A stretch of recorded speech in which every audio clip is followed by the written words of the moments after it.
Good. Okay, everybody, welcome. My name is Christy Wooten. I'm the president of the Atlanta Press Club. We're so happy today to have Kathy Valentine, musician and author of the new memoir, All I Ever Wanted, here with us today.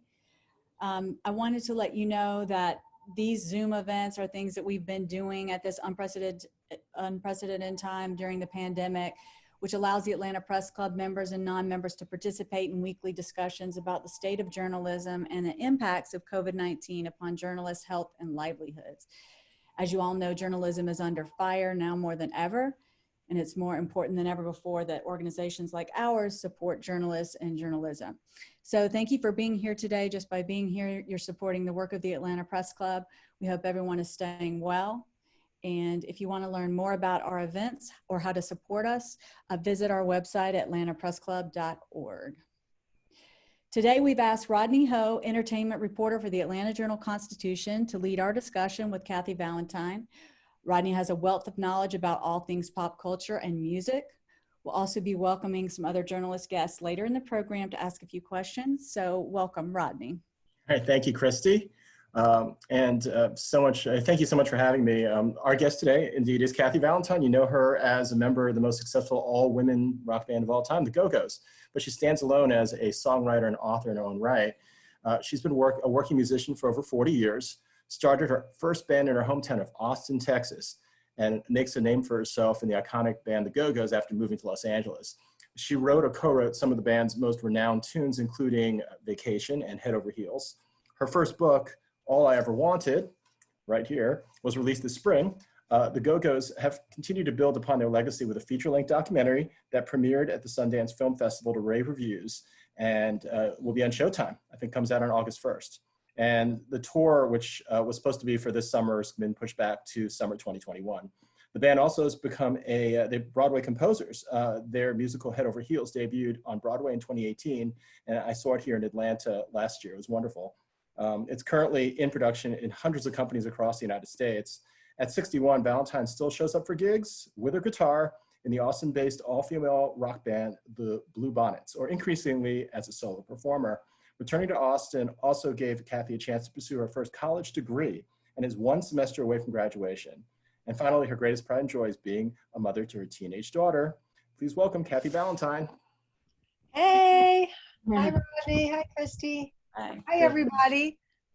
Well, before we get started on the book, well, tell us, it's kind of obvious question for everybody. What have you been up to the past couple of months besides promoting the book? What have you been doing in pandemic world? Well, I'm surprised constantly how quickly the days go by. You know, you think you're going to just have these big, long stretches of like life is so different that it means you're going to have all this time, but I've been surprised at how quickly days go by. But I've done a lot of organizing and kind of clearing. My stuff in my house was needing that a lot, and I never felt like I had time. Trying to do some more writing. I feel like it's been a great time to start thinking about a second book. So I started making a rule that I'd do 3 pages a day. Not sure where it's going, but I just want to kind of keep things moving in that direction. And doing some music too, and hanging out with my daughter. I can't say that it has been, for me, I've been very blessed. I can't say that it's been a terrible quarantine for me, lockdown. I've actually, I'm kind of a homebody anyway. Well, wonderful. Well, tell me a little bit about what got you to this point to actually write a book at this, stage of your life. Clearly a very colorful life based on having read the book, but what was the compelling reason? Did somebody push you, or was it kind of self-motivated? I had been wanting to write a book for some time. I wanted to kind of add to my career after just being in bands for decades, which I think I definitely identify as a musician, but I felt like there was more, and I felt like I had a story to tell. And I also felt like women in music, it was important for us to tell our story, especially there's just not that many women in my age who, have been doing music for so many decades nonstop, and that got to such a level of success. And I thought it was a compelling story, not only because of the Go Gos, but because of my circumstances before as an, my memoir goes from basically the age of 11 to like 30. So it encompasses quite a story arc, a journey, Right. And then finally, I felt like, writing a memoir would be a good introduction to say, I'm a writer, I can do this. Whereas if I just put out a novel or something, other things I was thinking about, or a collection of short stories, I just thought that would be a little harder to get people interested. Like what makes her think she can write a book? Whereas with a memoir, anyone that has a story can do it, and nobody can really argue with you that, you shouldn't be telling your story.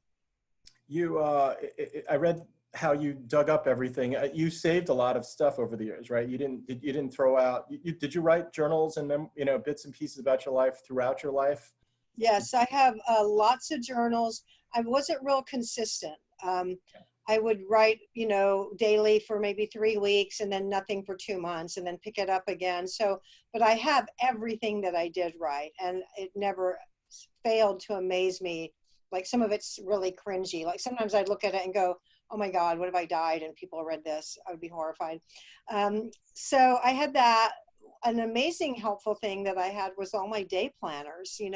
Back before we had our phones and our entire lives in our phones, everybody had filofaxes and day planners, and mine was very well documented in, and I put my backstage passes if I went to a show were stuck in on there, and little notes. So I had all that. I had Go Gos itineraries, and surprisingly, since this is a press club, you might like to hear that the press that we did over our lives, over our careers. You had old clippings, right?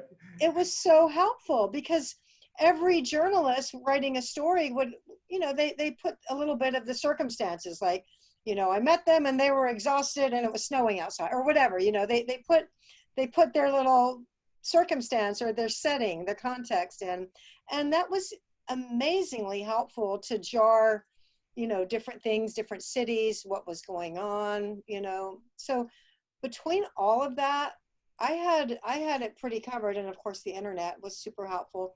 But for my guideline, if I couldn't remember something really well, and even more importantly, if I couldn't remember what it felt like, I pretty much left it out. So I tried to only write about what I remembered well and what I remembered feeling like when I was experiencing that scene or that chapter. For people who, some of the people are not alive, but other people are alive. And you mentioned at the end of the book that, did you change a few names in a few circumstances to protect the innocent, so to speak? Because you did a lot of stuff. Yeah. I did. And when I did that, nobody asked me to do it, but I did it just out of my own discretion. I just felt like, there were some people that I said, hey, I wrote about this or that, or you, and do you want to read it? And nothing in my story was contingent on anyone. Like, nobody had to be unhappy. Nobody was gonna, if somebody was like, oh my God, you can't write that, I would have taken it out, because I think the book is pretty comprehensive and extensive. And I don't think any one story was a make or break thing, although the Go Gos career.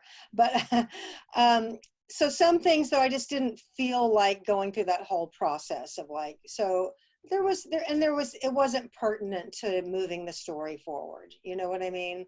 So right. Yeah, I did put a few pseudonyms in there, and a few people did ask me to omit certain things, little minor things. So I felt pretty good. I know that I didn't want anyone to feel like I was telling their story. It was very important to me that it was mine. Right. How, I presume, has your mom read it? I presume she has, right?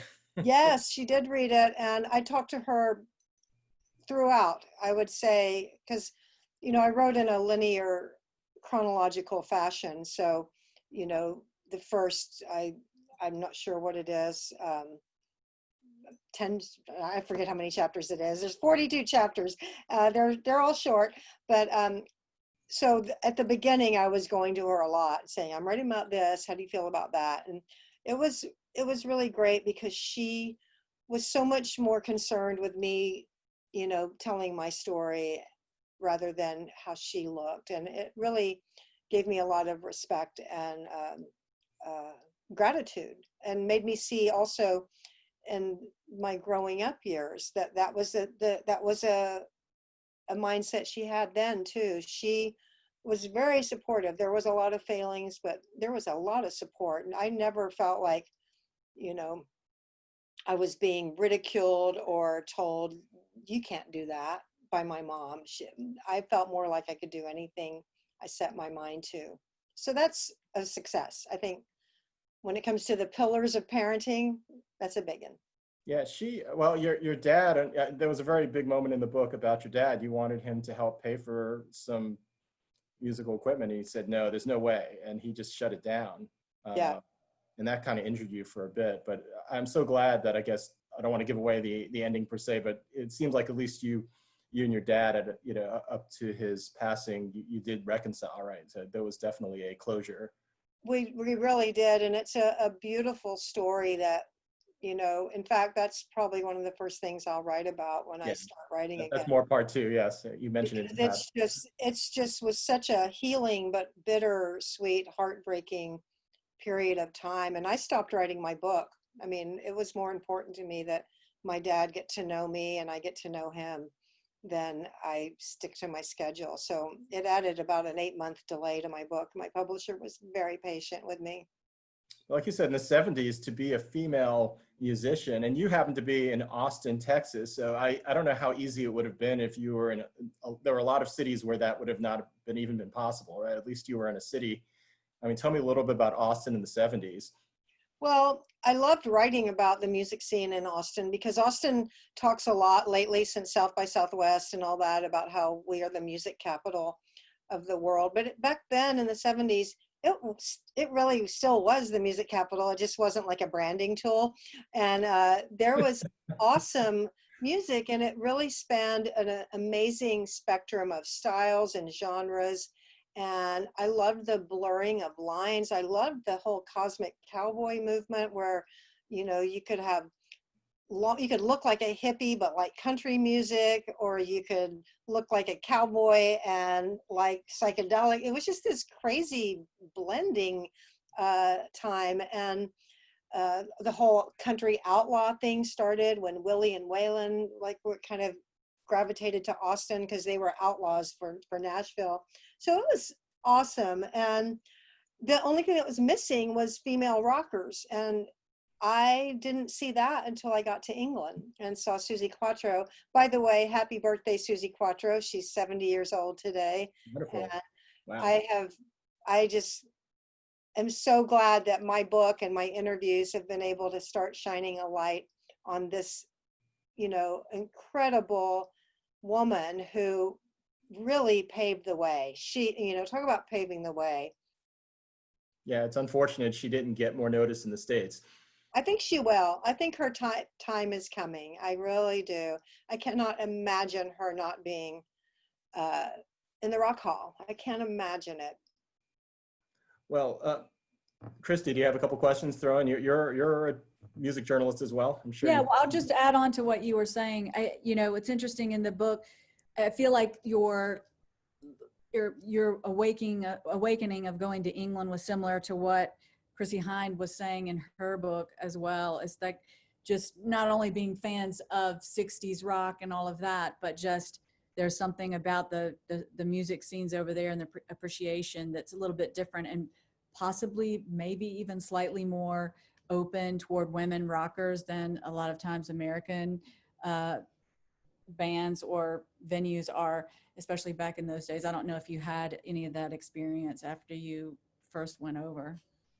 Well, what I noticed, I saw Suzi Quatro on TV in '73, went back home, determined to start to play in a band. And I wanted to do it with females. It wasn't like I wanted to go. And part of it, I think, was like, I thought other females would be more accepting of me. And I also, you know, I didn't know of guys. As it turns out, guys were very encouraging, you know, and supportive. But I don't know if any guys would have said, join our band, you beginning 14-year-old guitar player. You know, I don't know if that would have happened. Whereas in England, that was happening, because when I went back to England in 1977 and I started playing with a very fledgling, up and coming band that would go on to become Girls' School, there were teenage female musicians all over the place, you know, and I think it's because they would turn on, you know, I turned on the TV, happened to be there and watched Top of the, they were seeing Susie in the charts and on all the TV shows, and it begat a lot of female musicians. And I think like Joan Jett, I don't know how Susie got, you know, but probably like, you know, the discos in the bigger cities like Los Angeles and New York, there was more, you know, ways for Susie Quatro to channel down, because I know there wouldn't have been Joan Jett without Susie. So yeah, it was really a pivotal moment for me. And I think it was hard because I started like basically forcing my friends to be in my band, because I couldn't find any teenage girls that were like-minded, and I thought I was the only one. I mean, I literally thought I was the only one. And there's a funny chapter where I, like, the Runaways come and I'm like, what? Yeah. What? There's people my age, and they were my exact age, you know, except they were already on tour, already making albums. And I write about seeing them in Austin with this like very understandable mixture of, you know, awe and curiosity and a little bit of dismay, because I'm like, I'm going to be the first, you know, the first all-female band. But at the same time, it was, of course, really inspiring, because I'm like, well, all right, this can be done. They're on the road. They're making records. I'm going to keep going for it.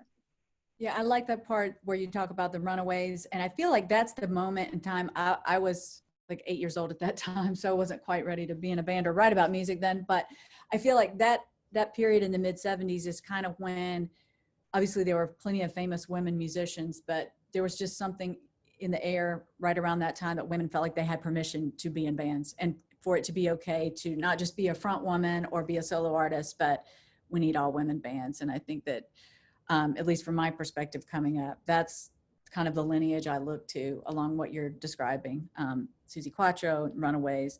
But like you said, to be the same age and see somebody do that is, Yeah. I'm sure was. I mean, I don't know that there were as many as you're saying. I can't really think of that many. I mean, there was the Wilson sisters in Heart, and I did see Nancy with a guitar, and that was something. But I think it was like, I think it wasn't very often an electric guitar, and I really wanted to model after the guy bands, you know. I wanted to be in a band that was a rock band where it was all electric and drums, and just, I wanted to see females up in that pantheon of all the culturally kind of profoundly important bands that I had looked up to since the 60s, you know, whether it was Cream or David Bowie or the Faces or the Stones, they just were all guys, you know. And that doesn't mean there weren't female singing and stuff, but the bands that I liked were all guys. And I just was like, no, man, I want there to be some women and like doing all this too. You, while you were prepping for the book, you said you also you actually found music to inspire your memories too. What was some of the music that sort of helped you, you know, jog your memory, so to speak? Or, well, yeah, I went through each year, and like the book starts, I mean, I start with a little bit of backdrop. I don't just drop in at 1970. So I talk a little bit about my mom and dad meeting. So there's, you know, a little context. So, you know, that when I kind of really start the story, you know, that I'm 11 years old and live with a single mom who's from England. So starting with 1970, I just started making lists of songs that were, you know, either on the AM charts and the FM radio and movie soundtracks, whatever, I just would go through, thank goodness for the internet, because I could do that. I could also look through my record collection, which is semi-intact. But it really helped. Like when, there was a time where I was in England. I'm like, wait, how old was I then? But what I remembered was like every time I walked down the street, it was American Woman and Mungo Jerry in the summertime. So I'm like, okay, that kind of validated my time frame. Like I knew exactly what summer that was by coordinating the sound, the music.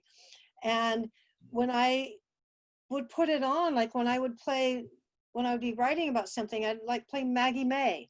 And I just remembered, so just like what people tell me in the Go Gos, they hear Our Lips Are Sealed or something, and it just takes them back to a time in their life, which is just, I really understand that. I get it, because it does that for all of us.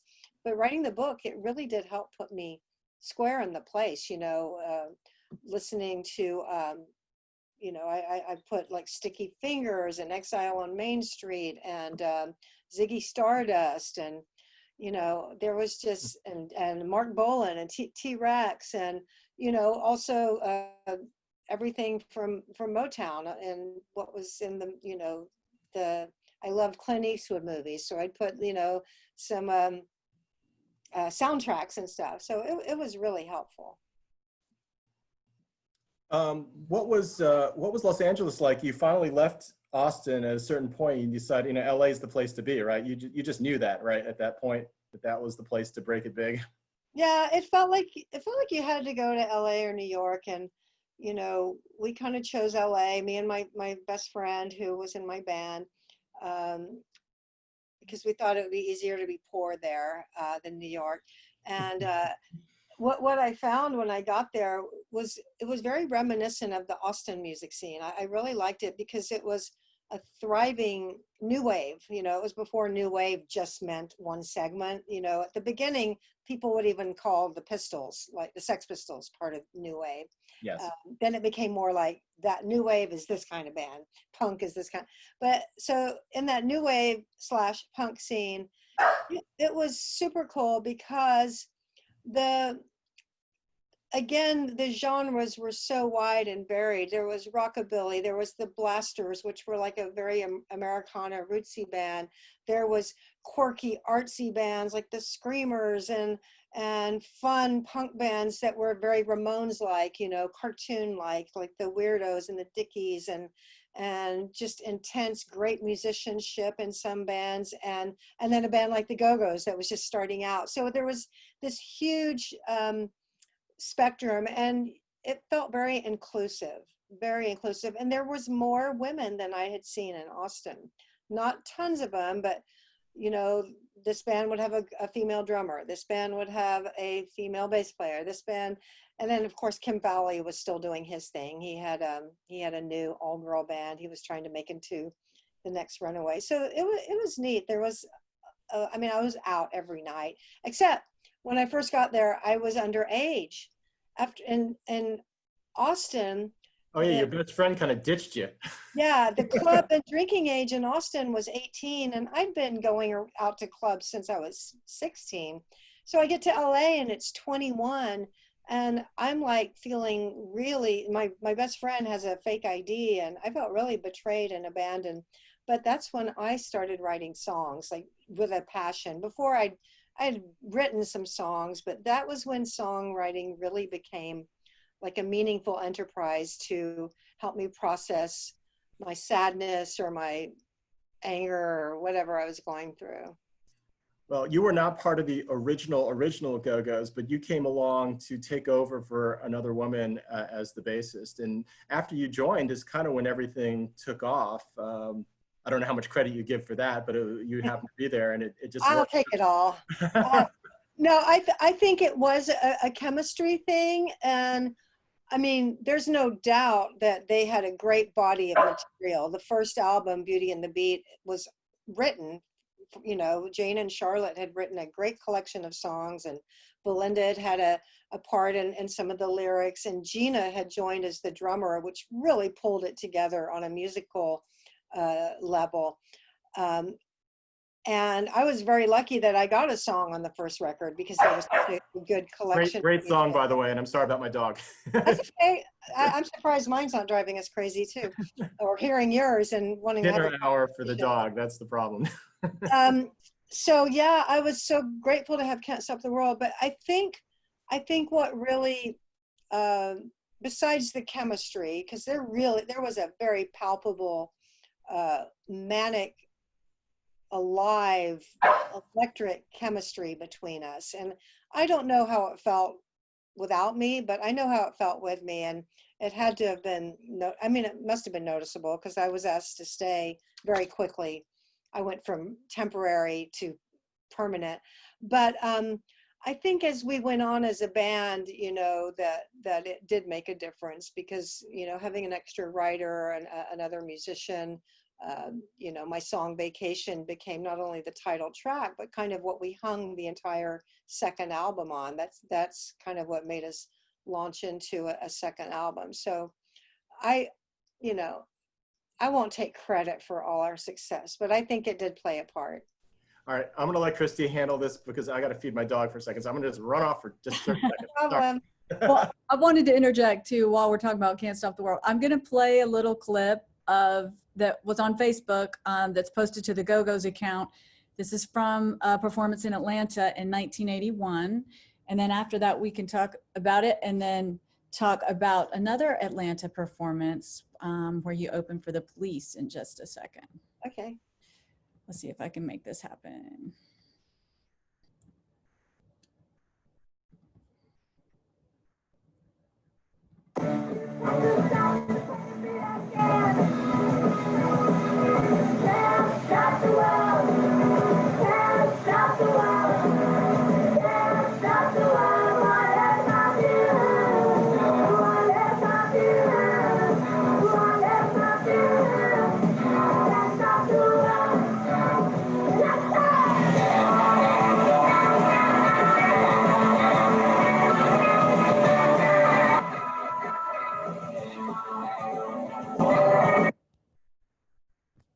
Okay, that's a little blurry, but you get the idea. 1981 technology. Yeah, lots of energy.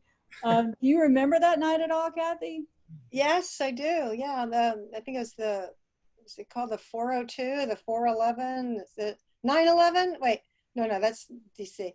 688 Club was one in Atlanta. I don't remember. 688?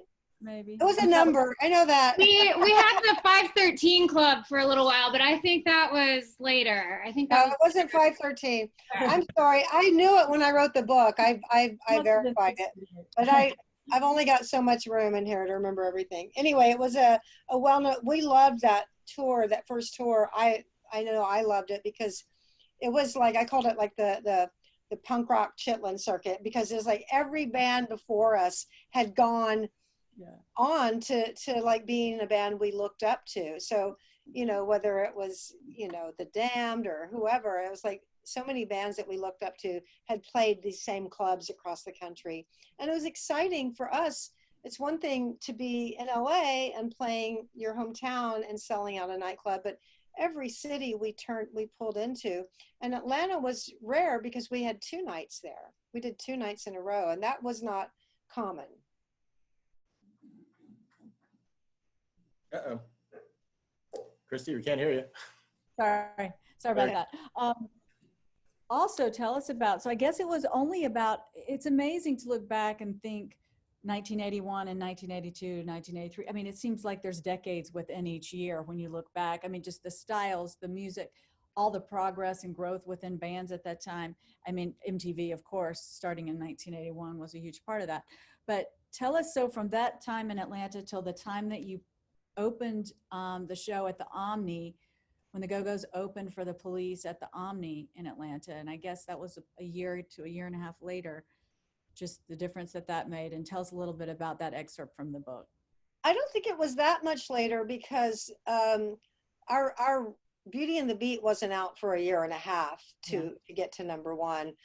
It went to #1 in April. So we would have been going up the charts. Anyway, so again, I have it in my book. I'd have to look it up to know. So we're on tour with the Police. It's a really big deal for us because not only we're not getting a lot of love from the radio stations. We're not getting the radio ads. If it wasn't for rogue DJs and college stations, we weren't on the radio a lot. So we were very reliant on MTV, which was really helping us a lot. And then having this exposure that we got opening for the Police. And we were playing arenas. We were playing places that we weren't going to be headlining ourselves for another year. And we had just come from Europe doing it, and it was a hard tour in Europe. It was very difficult because the audiences, you know, they weren't as enamored of us. They didn't know who we were, and we weren't, you know, the Police were super technically good instrumentalists. I mean, they were great musicians, and we were a little bit more rough and had this raw charm.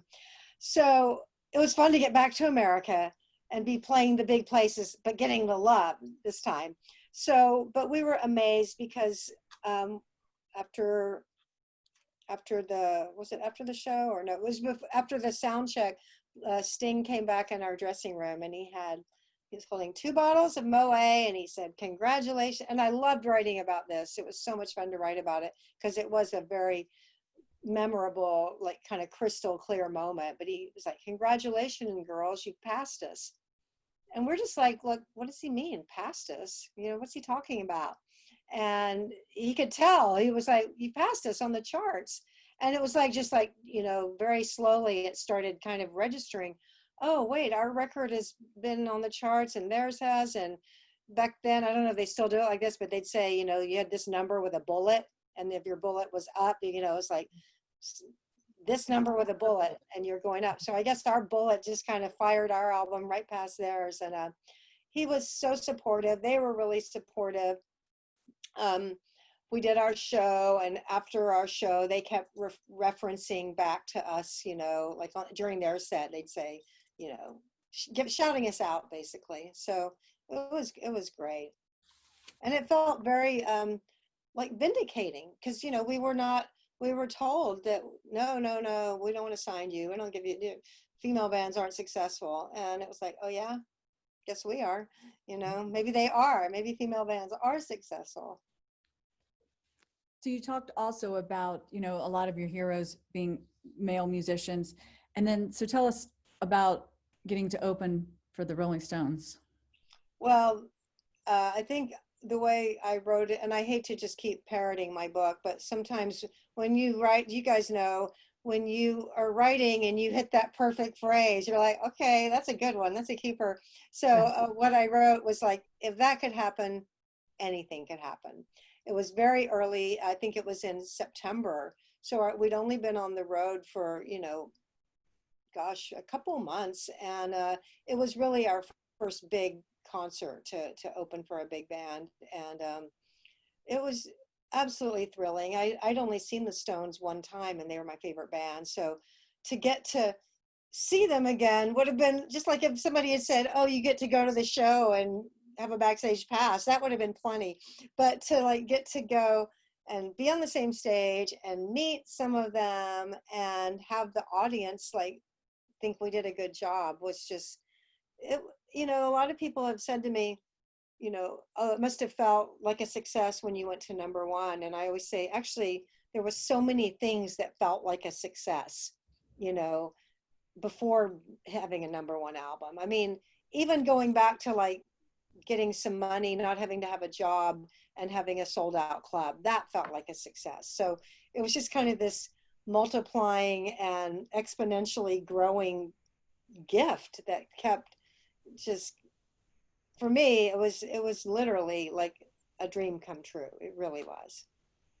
Yeah, I'm sorry that not every memory out of Atlanta was glorious. I guess that classic video, or not so classic video, came out of Atlanta too. So you had, you know, you guys had this image, kind of, you know, I guess the image that the marketers tried to create. You were this squeaky clean kind of fun group. You were fun, but there was a lot of sex, drugs, and rock and roll underneath it too. And that was not always readily apparent back in the days of the early 80s when it was, you know, that type of video would have been on TMZ, I guess, if it was 2020, but now not so much. Was it actually a good thing that a lot of that stuff wasn't out and about so much, that people just saw you for your music back in the early 80s? Well, I mean, and again, we didn't have marketers, you know, Sure.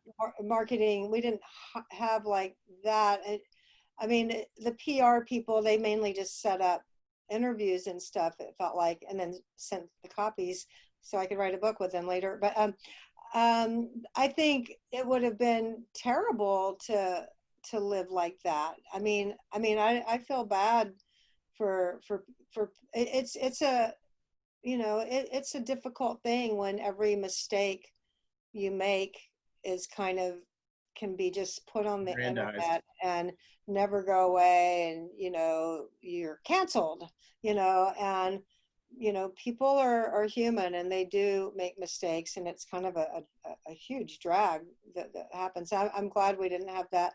But yeah, the image, I like to think that, you know, it wasn't so much each writer decided that, but I just think it was kind of like in society in general, like you tended to, like if you dressed real suggestively and really flaunted your sexuality, that put you as a woman in one kind of box, you know. If you didn't do that, it kind of started confusing people. Okay, if they're not that, so maybe they are the girl next door. Yeah, that seems to work, you know. So it was more kind of like, how do you relegate? And I had been seeing it even when I started playing, you know, when I was playing in the first punk band in Austin, Texas. I could see people confused because we were really cute teenage girls, and yet we're doing this kind of angry, like, and in Austin, people were really confused. So I don't think that's quite as prevalent. I mean, I still think it happens, but it's not quite as prevalent. But you know, it really felt like being appropriated into a category or a box. Reading the clips, did that remind you of that too? Just reading the stories from the early 80s, mostly male writers. I'm sure almost all of them were male. Almost all of them. And I was amazed. I started just looking like, as I would go through all the press, I just started writing down like bouncy, frothy, energetic. And I couldn't be like, that's not true. We weren't, you know, it was true. But the way it was applied to us just felt a little more constraining. I mean, it's like, you know, when you think of a band like the Cars, maybe, or Duran Duran. I'm trying to think of males, and I don't think we were as big as those bands, but we were as known. We were definitely as known. And I don't think, you know, that nobody said, okay, they're not punk rockers, therefore they must be the wholesome boy. It just felt like a guy in a band could kind of just be a guy in a band, whereas we had to be, you know. But, you know, there were times, because, you know, your clothing is really judged, you know, you're judged by your clothing. So if you wear a mini skirt and some boots, then that's different if you wear leather pants and a vest, you know. It's like, you're this kind of girl. Whereas maybe you want to wear leather pants and a vest one day and a mini skirt and a ruffled blouse the next day. So it's like, there was just a one dimensionality that was a little difficult. You know, it wasn't so like it kept us up at night, but when I wrote about it, I said it was like a disconnect. It just felt like a portrayal that wasn't quite as full of a picture as what we actually were. And, you know, I also wrote that nobody ever asked us about things like writing songs. Nobody asked what it was like. How did we write songs? What was in the process of this? People were much more interested in the fact that Our Lips Are Sealed was inspired by a letter from a guy than the actual, what Jane made out of that. Our songwriting process, nobody talked about. How we figured out, you know, which amps to choose, which guitars to choose, never came up, ever. Yeah. What did we do in the studio? How involved were we in the studio? No, it never came up. What did we think about feminism? What did we think about, you know, breaking down some barriers for women? Never came up. Wow. Yeah, I watched the Joan Rivers interview when she was subbing in the Tonight Show in 1984. And yeah, she talked a lot about like who you guys were dating, who was single. That was her thematic. you know? Yeah, exactly. And even to this day in 2020, you know, I don't spend a lot of time doing this, but occasionally I will look at the comments or the forums and what is being said. And it very quickly goes into who's still hot and who looks good for their age and who used to be hot and who used to be the hottest and who's hotter now. And it's just pretty phenomenal. Like that's such a topic of discussion. One of the things I wanted to ask about just the member dynamics that you mentioned in the book with the Go Gos, two moments that struck me were the support that everybody gave Gina around the time of her heart surgery, and just how that played out. And then also toward the end of the book, when you talk about reconnecting, I believe with Charlotte, and how sobriety kind of made you all realize different things about your relationship and what you had gone through. So I wanted to know a little about those aspects. You know, it took like us rallying behind Gina. It seemed like it had to be life or death for us to be able to conjure up the level of compassion and empathy that wasn't quite as prevalent as young people who were tended to be. And I should just speak for myself. I know for me, I was very focused on what was good for me and my survival, because that was a part of how I was wired from the time I was a kid. Was like, you got to take care of yourself. Your mom's, you know, there's a place to live and there's food on the table, but emotionally, growing up, guidance, that's my job to figure stuff out.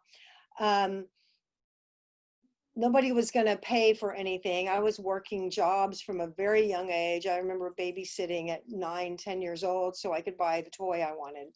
So I was ingrained with, I got to take care of myself. And the Go Gos became how I could do it. It represented not only this great fun thing and feeling like I was part of a family and feeling like I was in a sisterhood, but and achieving a dream that I had since I started playing guitar and starting bands. But it also represented how I could take care of myself. So I was very, and this is a long way of saying, I was very driven and by self-serving motives, which is kind of, you know, a teenage or college freshman way of looking at the world. We're not, there's of course exceptions, but I didn't have the emotional maturity and that would have made me the band member I like to be now, you know, or the friend I like to be now. So when Gina had the heart surgery, we all rallied in a way that it would have been nice that we could have been like that in other cases, and more caring and stuff. It was quite a moment. But then again, we're still like partying. We whisker off. It's hilarious. You know, we're going to take care of you. We're going to take care of you. We don't want you worrying before you have open heart surgery. So we're going to whisk you away to the desert so that you don't have to think about it. It's all like for her, but then we get there and all we do is go like bonkers, like wild. And she's just like waiting for 3 days to be driven back to do her open heart surgery. So yeah, it's one of the wonderful things about still being together after 40 years and being, you know, we've had so many ups and downs as a band. And I would really like to say this as a message that could be valuable for anybody, whether it's a family or an old friend that you've fallen out with. You know, there's always a way to kind of let go and move beyond and heal and forgive and resolve past issues. I mean, if the Go Gos can do it, anybody can. I think she's mute still. Christy? Hold Oh, on. Yeah, sorry. I'm going to promote Melissa to a panelist. Melissa Ruggiero, she is our star music writer in Atlanta, works for Atlanta Journal-Constitution, and she has a couple questions. So let's see if we can do can you get her on? I just got my piano delivered that I bought today. Oh, wow. Maybe you can show us. They want me to pay them. Sorry. That's okay. Or can they take a credit? sorry. I'm so sorry. It was one of those things. I'm just going to explain to everybody. If I didn't get this piano right now, it was going to go away. And this piano makes me feel like I'm going to be a piano player. Oh yeah, we Like need to tell context to everybody watching. What is this piano from? Where is it from? Unfortunately. well, I was an investor in this club called the Townsend, and we didn't survive. And so there's a piano in it, and I was just like, oh my God, like I don't know, as a musician, sometimes you just find an instrument, and you just bond with the instrument, you You know. still have your Stratocaster, right? I hope you still have that, right? That's. Yes, I do. It's on the wall. Oh my goodness. Do you play it anymore? Or it's now just a piece on the wall? No, I do play it. I play it, but I don't take it out on the road or to gigs as much because it's old, you know. It's a 1962. I've had it since I was 16, and I'm psychotically obsessed. Okay, Melissa's on, I believe. I am. Hi Can you hear me? there. Hi. Can you hear me okay? Yes. Okay, good. Hi, Kathy. Hi, how are you? I'm good, thanks. So I actually interviewed Allison Elwood a couple weeks ago about the Laurel Canyon documentary, but I used my time with her just to ask her a little bit about the documentary she did with you guys. And I wanted to hear from you why the band wanted to work with her specifically and just what the experience was like doing the documentary. Yeah, it's great. We like really went around in circles for that documentary for about a year. I was really advocating for it because I hated that the only documentation was behind the music, which was a narrative that didn't really represent our point of view, you know, very much. It fit a format, I think, that show had. And I felt very strongly that we should have something on record, and we were just, it's hard with 5 people, you know. It's like, it's not really a democracy, because if 3 want to do something, when it's something like a documentary, pretty much everyone has to be on board. You can't have 3 people twisting the other 2's arms. So we bounced back and forth a lot, and Allison was a big part of why we said yes. And we liked her work a lot. We just felt a connection. We felt like we could trust her with the story. And, you know, it's been a great, it's really caused more healing and more bonding than I ever expected. That's a good thing. Yeah. Has the rest of the band read the book also? Yes. Yeah. Everybody's read the book, and I've gotten like, what? Nobody's mad at me. Nobody's kicking me out this time. So it's all cool. Cool. Great. Well, thank you. You're very welcome. Melissa, I believe Sheena has one question too, real quick. Yeah, hi Kathy. Thanks for joining us today. Oh boy, it's about to get really loud. My dogs are about to bark. I'm gonna walk outside. I have a quick question. I'm 35, so I grew up, you know, I was in high school in the late 90s, early 2000s, and I was really into punk rock. I mean, my name's Sheena. And now, like, I still go to some, like, pop punk shows and stuff here and there, and it's weird, just even since I was a teenager, there's not as many girls involved anymore in that scene.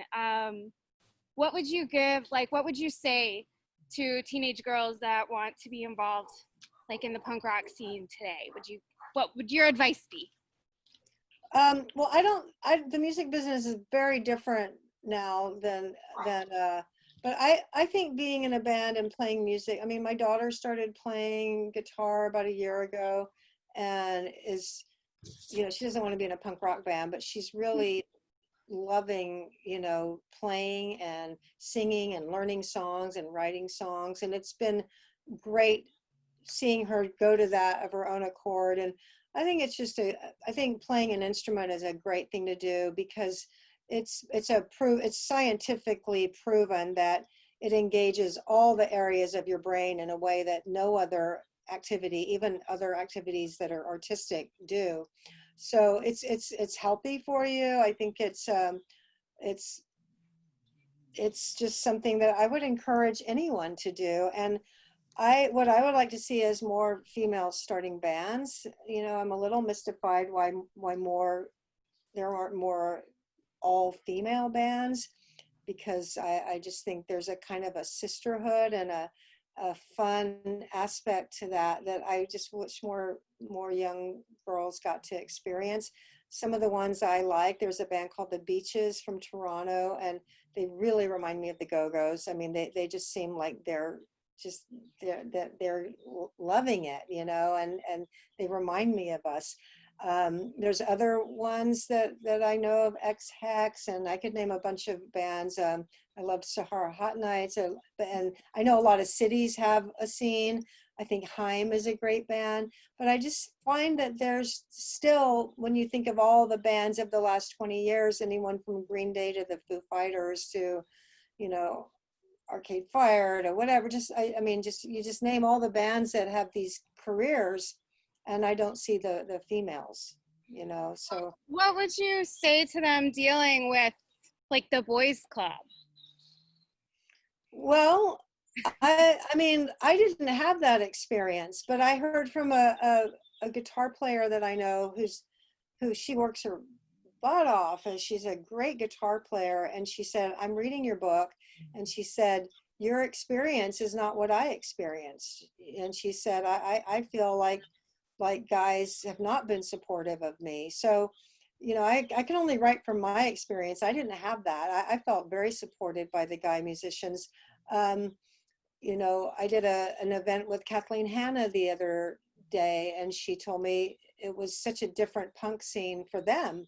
You know, there was a lot of women, and it felt very inclusive, but yet when, you know, fast forward 10 years and the punk scene that they were dealing with, I mean, they felt like they really had to claim and stake out their space, and which, you know, gave way to a lot of the Riot Girl bands. So I don't really know what the boys club is now, you know, because it's not, I don't, that's not my experience. So I think all I can say is, for me, I didn't have girls rock camp. I didn't have other women to look up to.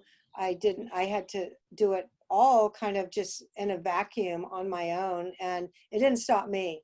So I just feel like if you have that urge or that longing or that dream, you know, pretty much a boys club or any club is not going to stop you. And if it does, then maybe that's not your true passion. And I don't mean to say that in a harsh way, but you know, I didn't have any of the advantages. You know, I didn't go to the toy store and see brat dolls holding little guitars and playing little drum kits, you know, or turn on the TV and see every Disney or Nickelodeon star has a band or is a singer, or, you know, it's like, it's pretty permeated that a young girl or a teenager can play in a band. And if they don't do it, I don't really know why, you know. But I think, trying to answer your question about the boys club, I wouldn't let anything stop me if that's what I wanted to do. It didn't stop me. Great, thank you. I will share that with some younger girls I know. Thank you. Well, and I hope that it's helpful sharing it. No, I think it is. I absolutely think it is. I think you're right. So, and again, even going back 20 years when I was in high school, I didn't have. And it's worth it too. It's worth it. It's like whatever you're up against, it's worth it. You know, it really is. I mean, anytime you pursue something like that, you know, no matter how hard it is, it's worth it. And if it isn't, then, you know, maybe there's something else that is that you want to find. We have just a few more minutes left with Kathy. I do want to ask one of the audience questions, and if there are any more audience questions, now would be the time to get them in. So we're trying to fit them in before our time is up. So we were actually talking earlier before the session started about John Doe. Kathy had done a Zoom with John Doe from X. So this question is, have you and John Doe ever gotten together and talk about your memoirs? I think that's kind of what you did when you talked to him online the other day, right? I mean, how does that feel, like rockers turned writers? Do you have a chemistry and a bond there as writers now? I think so. He was enormously helpful. He had just released his second book, a different sort of thing, because it was a collection rather than him talking about his life like I did, but such a helpful, nice person, told me so many things that he did that helped support his book. And he lives in Austin, so it was nice to have that access and to have someone that could kind of show me the ropes a little bit. So we did talk about writing, and when he read my book, the first thing he said was, "You were really brave." And I said, "Well, let's when are you going to do yours?" You know, because I think people would love to read John Doe's memoir. Hello? Christy's on mute again.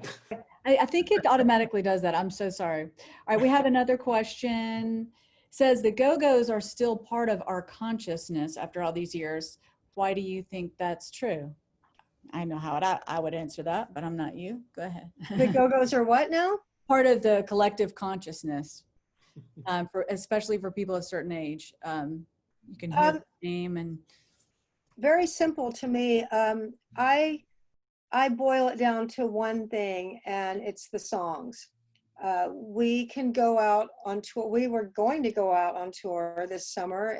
It was pretty much sold out that I know. We haven't had a record out since 2000. We do have a new song in the documentary, and a single will be out. But we have toured on and off. A lot of people call it a reunion every time we play, but it's a little bit of a misconception because the band has been pretty active in terms of touring from about 1995 on, and every time we do it, it's successful, and it's not big long things, and it's it's not like worldwide tours. We might go out in the summer for 4 weeks or 3 weeks or 6 weeks or something, but it's always successful because of the songs, and I think it's an amazing thing that we can go out and be in our 60s. We don't have a big production. We don't have all that stuff you see people have come to expect at concerts now, with all the choreography and sets and fireworks and costume changes and all that. It's a spectacle, and I enjoy the spectacle, but we don't have that. We just are 5 women going out playing these songs, a handful of hits and a bunch of other good songs that weren't hits, but it's just the music is really, really classic. And I'm so proud of that. I'm really, really proud that everything hinges on good material. And I maintain that's the key, going back to Sheena's question, I would say work on always songs. It's got to be the songs, Rodney, did you want to have one final question before we wrap up? It's funny, after you mentioned you got sober, you wrote a bunch of really bad songs. How did your songwriting change, after you became sober, once the initial rush went through there? You said you wrote a bunch of sappy stuff you never want anybody to hear, but how have things evolved over time? I think I'm a really good writer now, and I don't say that in an egotistical way. I say it in a confident, self-aware way. It's a great place to get to. I have to say, an education sure makes you a lot better songwriter. I mean, I've been educating myself since like 95. I think I started going back to college and reading a lot. And it just gives a dimension to your writing because you're more of a thinker. You have more depth. You have more knowledge. You can refer to cool, like, historical things or mythological things or conceptual things, or even bring in like laws of physics, or it's just like an education just makes you such, and I think that's true for being any kind of writer, being well read and being educated. So I think I'm really happy with how, and writing my book has really helped my songwriting. And I have to also want to say I did a soundtrack to the book, which I'm amazed that more musicians haven't done. The soundtrack was awesome to do. It was very freeing. It was very creative. It was just a blast to make. But writing the book really helped me deal with a level of perfectionism that had kind of constrained me as a songwriter. It just really slowed me down because every line had to be perfect. And I might spend weeks and months on a song and ditch it if everything wasn't perfect. And it had to be perfect right then. And you can't write a book like that. They'll never finish. So I really learned how to, what I call spew and shape. I really learned how to fill up blank pages with not great writing, which I've never had done as a songwriter. I never had done that. So it's helped me as a writer. Now I can fill up blank pages with not good lyrics and then go back and make them as good as I want them to be. So it's always a process. There's always room to grow and get better and deal with, perfectionism, paralysis, and resistance.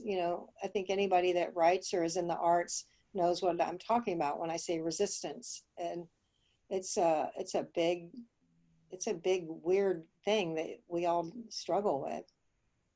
Well, Kathy, thank you so much for joining us today. And thank you, Rodney, for hosting. I want to remind everybody who's on with us right now, you can buy Kathy's book from Acapella Books in Atlanta. We have the link directly on the page here in the chat function. You can click on that and buy Kathy's book. They deliver in town, so they'll hand deliver it for you or overnight it if you're far away. So please do that if you don't have the book, All I Ever Wanted by Kathy Valentine. Thanks everybody again. Thank you also for supporting the work of the Atlanta Press Club by being here with us today. Check out atlantapressclub.org for our future events, and we'll sign off. Thanks again, everybody, and thank you, Kathy, for joining us. Thank you Thanks, so Kathy. much. Thank you. Talking to you all. Bye. Thanks, Rodney. Thanks. Yeah. Bye-bye. Bye.